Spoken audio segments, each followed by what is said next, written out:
Hello everyone and welcome back to my channel. आज मैं explain करने वाली हूँ हाल ही में रिलीज हुई मूवी शैतान को, जो कि एक गुजराती मूवी वश की रीमेक है। अभी तक शैतान मूवी को IMDb पे 7.8 आउट ऑफ 10 की रेटिंग मिली है, पर क्योंकि ये मूवी नई है तो अभी रेटिंग्स फ्लक्चुएट करेंगे। वहीं दूसरी तरफ वश को IMDb पे 8.4 आउट ऑफ 10 की रेटिंग मिली है। दोनों ही मूवी काफी अच्छी है, पर उन दोनों की एंडिंग्स थोड़ी अलग है। तो चलिए बिना देर किए एक्सप्लेनेशन स्टार्ट करते हैं।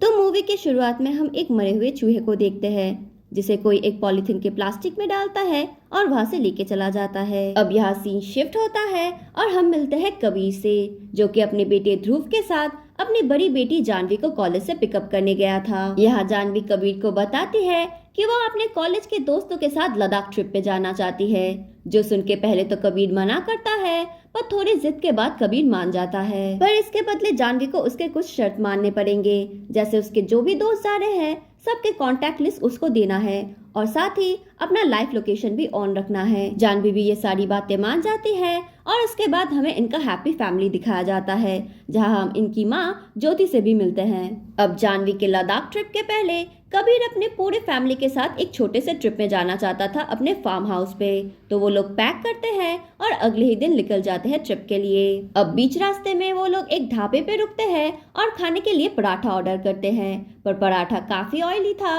इसलिए जानवी खाने से मना कर देती है। यहाँ ज्योति चाय पीने की फरमाइश करती है, तो कबीर भी चाय ऑर्डर देने चला जाता है। वहां जाके वो नोटिस करता है कि उसके पास 20 रुपए छुट्टे नहीं हैं। तभी वहां वनराज नाम का एक आदमी आता है और अपने लिए चाय ऑर्डर करता है, साथ ही वो कबीर के चाय के पैसे भी दे देता है, जो देख के कबीर थोड़ा शॉक तो होता है, पर बाद में उसे अपने फैमिली के साथ बैठने के लिए बोलता है। वनराज यहाँ कबीर के फैमिली के साथ घुलने मिलने लगता है, तभी नोटिस करता है कि जानवी अपना पराठा नहीं खा रही थी। तभी वो ऑफर देता है कि जानवी का पराठा वो खा लेगा और उसका लड्डू जानवी खा ले, जो बात जानवी मान जाती है और लड्डू खा लेती है। जिसके कुछ देर बाद ही वनराज जानवी को बोलता है कि अब वो अपना पराठा भी खा ले, जो सुनने के बाद जानवी बिना कोई क्वेश्चन किए अपना पराठा खा लेती है। यहाँ जानवी समझ नहीं पा रही थी कि अचानक उसने पराठा कैसे खा लिया। कबीर भी ये सब देख के थोड़ा परेशान होता है, पर इस बात को जाने देता है। अब यहाँ जानवी को अजीब फील हो रहा था, इसीलिए वो वहाँ से जाने की बात करती है।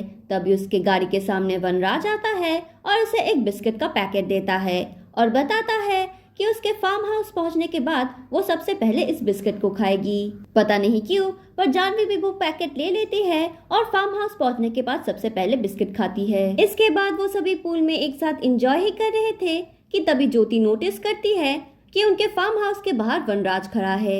ये बात जाके ज्योति कबीर को बताती है और बोलने लगती है कि वो नहीं चाहती कि वनराज उनके घर के अंदर आए, पर तब तक वनराज अंदर आ चुका था। वनराज उन्हें बताता है कि उसके फोन की बैटरी डेड हो गई है और वो उनके फोन से अपनी बेटी को फोन करना चाहता था। साथ ही वो उन्हें भरोसा दिलाता है कि उसका फोन चार्ज होते ही वो यहाँ से चला जाएगा। अब कबीर वनराज की ये बातें मान जाता है, जो बात ज्योति को बिल्कुल भी नहीं पसंद आती, क्योंकि वो नहीं चाहती थी कि वनराज उनके साथ रहे। अब यहाँ सरप्राइजिंगली जानवी अभी भी वनराज की सारी बातें मान रही थी, जबकि जानवी ऐसी लड़की थी जो किसी की भी बात नहीं सुनती थी और जिद करने लगती थी जब तक सभी उसकी बात मान न ले। पर अचानक उसी जानवी का इतना ओबीडियंट हो जाना और वनराज की सारी बातें मानना काफी अजीब था। अब वनराज यहाँ जानवी से उसके पर्सनल लाइफ के बारे में क्वेश्चन करने लगता है, जहाँ जानवी उसे अपने बॉयफ्रेंड के बारे में बताती है। साथ ही वो ये भी बताती है कि वो जल्द ही लद्दाख ट्रिप में भी जाने वाली है।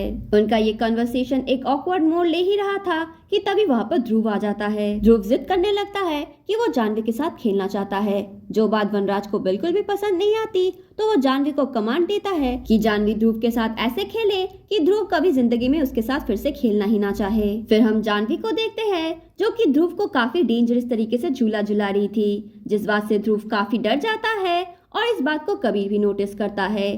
कबीर जानवी को डांटने लगता है, पर जानवी को समझ में ही नहीं आ रहा था कि वो ऐसा क्यों कर रही थी। फिर जब डिनर का वक्त होता है तो वनराज फिर से अजीब बातें करने लगता है। इसी बीच वो जानवी को कमांड देता है कि वो अपने बॉयफ्रेंड को फोन करे और उसके साथ ब्रेकअप कर ले। यहाँ जानवी फिर से बिना सवाल किए वनराज की बात मान लेती है और अपने बॉयफ्रेंड के साथ ब्रेकअप कर लेती है, जो देखने के बाद ज्योति और कबीर काफी परेशान हो जाते हैं। फिर कबीर बोलने लगता है कि अब वनराज को उनके घर से जाना चाहिए, पर वनराज मना कर देता है कि वो वहाँ से कहीं नहीं जाने वाला। अब कबीर यहाँ गुस्से में वनराज को अपने घर से निकालने की कोशिश करता है, पर उन लोगों के बीच जानवी आ जाती है। जानवी यहाँ बिल्कुल पागलों की तरह बिहेव कर रही थी और कबीर को धक्का मार के वनराज को वहीं पर रोक लेती है। जानवी की ऐसी हरकत देख के कबीर और ज्योति समझ जाते हैं कि जानवी के साथ कुछ तो बहुत बुरा हुआ है। तभी यहाँ पर वनराज बताता है कि उसने जानवी के ऊपर वशीकरण किया है और अब वनराज जो भी चाहेगा जानवी बस वही करेगी। अब यहाँ ये सारी बातें कबीर मानना नहीं चाहता था, इसलिए उसे यकीन दिलाने के लिए वनराज जानवी को टॉर्चर करने लगता है, जो देखने के बाद ज्योति और कबीर काफी डर जाते हैं और वनराज से पूछने लगते हैं कि उसे उनसे क्या चाहिए। अब वनराज यहाँ बताता है कि वो चाहता है कि कबीर और ज्योति जानवी को उसे दान में दे दे। वनराज वशीकरण में और काला जादू में काफी माहिर था, पर अभी भी लोगों को वश करने के लिए उसे लड्डू वगैरह खिलाना पड़ता था, पर वो ये शक्ति अपनी आंखों में चाहता है और इसके लिए जो रिचुअल करना पड़ेगा उसके लिए उसे जानवी की जरूरत पड़ेगी। फिर वो काफी ताकतवर बन जाएगा और अपनी आंखों से ही लोगों को वश कर पाएगा। अब यहाँ अगर वनराज चाहता तो जानवी को ऐसे ही वहाँ से लेके जा सकता था, पर अगर वो बिना परमिशन के जानवी को लेके जाता है तो चांसेस है कि फ्यूचर में उसकी वशीकरण टूट जाएगी। कबीर और ज्योति साफ मना कर देते हैं कि वो लोग अपनी बेटी जानवी को दान में नहीं देने वाले। तभी वनराज बोलने लगता है कि दूसरों को तकलीफ में देख के उसे काफी मजा आता है और ये बोल के वो जानवी को एक जोर का लात मारता है, जो देखने के बाद कबीर काफी गुस्सा हो जाता है और वनराज को पीटने लगता है। अब एक वक्त ऐसा आता है जब कबीर वनराज को ओवर पावर कर देता है। तभी वनराज जानवी को कमांड करता है कि वो अपने भाई ध्रुव का सर फोड़ दे और जानवी भी ऐसा करती है। अब ये सब देखने के बाद कबीर रुक जाता है। ध्रुव को सर पे काफी चोट आई थी, इसीलिए कबीर और ज्योति वनराज से रिक्वेस्ट करने लगते हैं कि वो ध्रुव को हॉस्पिटल लेके जाना चाहते हैं, पर वनराज बोलने लगता है कि जब तक वो लोग जानवी को दान में नहीं देते तब तक वहाँ से कोई भी बाहर नहीं जाने वाला। अब यहाँ कबीर और ज्योति किसी भी हाल में अपने बेटी को दान में नहीं देना चाहते थे, इसीलिए वो घर में ही ध्रुव का खून रोकने की कोशिश करते हैं। तभी वहाँ अचानक एक पुलिस वाला भी आ जाता है, क्योंकि ज्योति ने बीच में पुलिस के साथ कांटेक्ट करने की कोशिश की थी। अब सभी उस पुलिस के सामने ऐसा प्रिटेंड करते हैं कि वो लोग फ्रेंड्स एंड फैमिली है और पुलिस को गलती से फोन लग गया होगा। अब वो लोग ऐसा इसलिए करते हैं क्योंकि वनराज ने जानवी को कमांड दिया था कि वो गैस सिलेंडर के ऊपर बैठ जाए और अगर पुलिस उसको पकड़ के ले जाने की कोशिश करे तो वो घर में आग लगा दे। दूसरी तरफ कबीर किसी तरह से उस पुलिस वाले को कन्विंस कर लेता है कि वहाँ कोई भी प्रॉब्लम नहीं है। पुलिस वाला भी उसकी बात मान लेता है और वहाँ से चला जाता है। इसके बाद हम कबीर को देखते हैं जो कि वनराज को पैसे और ज्वेलरीज ऑफर करता है, पर वनराज उसके सामने ही सारे पैसे और ज्वेलरीज को आग लगा देता है। वो उन्हें बताता है कि वो इंसानी मोह माया से काफी आगे निकल चुका है और जानवी को यहाँ से ले जाके वो जो रिचुअल परफॉर्म करने वाला है उसके बाद वो सबसे ज्यादा ताकतवर बन जाएगा। तो इसके लिए ये सारी छोटी चीजें बिल्कुल भी मायने नहीं रखती। कुछ देर बाद वनराज बताता है कि वो काफी थक चुका है तो वो थोड़ी देर आराम करने वाला है। साथ ही वो जानवी को कमांड देता है कि इस दौरान अगर कोई वनराज के ऊपर अटैक करने आए तो जानवी उसको छुरी मार दे। इसके बाद जब कबीर नीचे आता है तो वो नोटिस करता है कि जानवी ने अपनी पैंट गीली कर दी थी, जो देख के वो समझ जाता है कि जानवी को इस वशीकरण से निकालना इतना आसान नहीं होने वाला। अब यहाँ ज्योति आती है और जानवी की पैंट चेंज करने लगती है, पर मौका पाते ही वो जानवी के हाथ से छुरी ले लेती है और वनराज के ऊपर अटैक कर देती है। अब यहाँ उन लोगों में फिर से हाथापाई होने लगती है, जहाँ कबीर जानवी को एक रूम में बंद कर देता है। उसके बाद वो जाके वनराज के साथ लड़ने लगता है और फिर से वनराज को ओवर पावर कर देता है।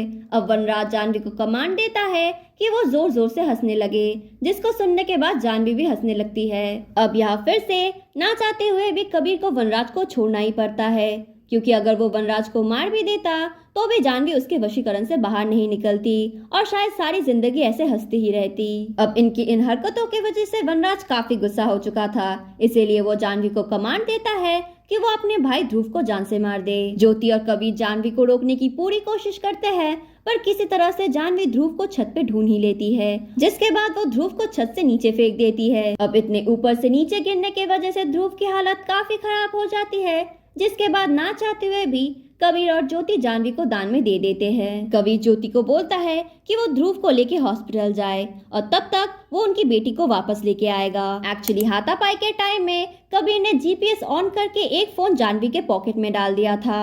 अब बस उसको ट्रैक करके कबीर को वनराज के अड्डे तक पहुंचना था। दूसरी तरफ हम वनराज को देखते हैं जिसने अपना रिचुअल स्टार्ट कर दिया था और हम ये भी नोटिस करते हैं कि जानवी की तरह उसने और भी 108 लड़कियों को बंदी बना के रखा है और इन सारी लड़कियों को वो जल्द ही उस अग्निकुंड में सैक्रिफाइस करने वाला है।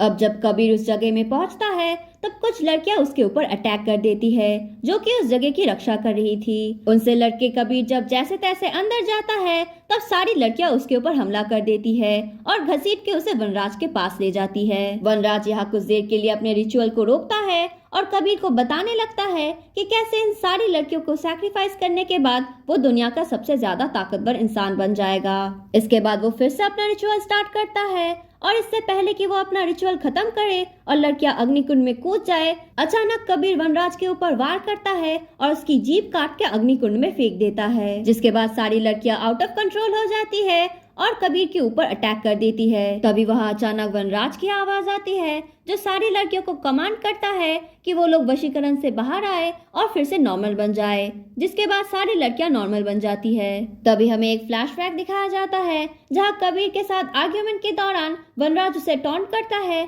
और बोलने लगता है कि वो क्या चाहता है कि वो जानवी को ये बोले कि वो वशीकरण से बाहर निकल के नॉर्मल हो जाए, जिस बात को कबीर ने रिकॉर्ड कर लिया था और एडिट करके अपने फोन में रख लिया था और बाद में उसी रिकॉर्ड को चला दिया, जिसके वजह से सारी लड़कियां नॉर्मल हो गई। इसके बाद हमें अगला दिन दिखाया जाता है जहां हम देखते हैं कि ध्रुव, कबीर, जानवी और ज्योति सभी ठीक है। साथ ही वहां पुलिस भी आई थी कबीर को शुक्रिया अदा करने के लिए, क्योंकि कबीर ने जानवी के साथ साथ और भी बहुत सारी लड़कियों की जान बचाई थी। पर फिर भी वो पुलिस ऑफिसर थोड़ी सी टेंस थी क्योंकि उन्हें स्पॉट पे वनराज नहीं मिला था, जो सुन के कबीर बोलता है कि एक न एक दिन उन्हें वनराज भी मिल जाएगा।